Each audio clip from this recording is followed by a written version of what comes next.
The Reef Restoration Foundation is establishing a series of coral nurseries to regenerate damaged sections of the Great Barrier Reef.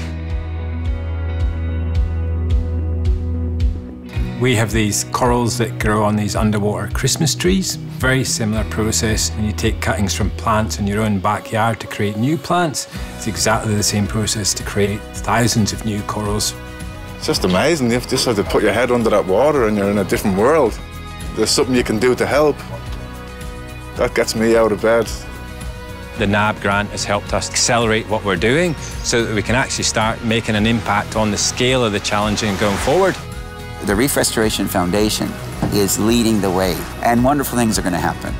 What we're seeing is progress. The energy that comes from that really just kind of fuels your optimism that we are going to make a difference.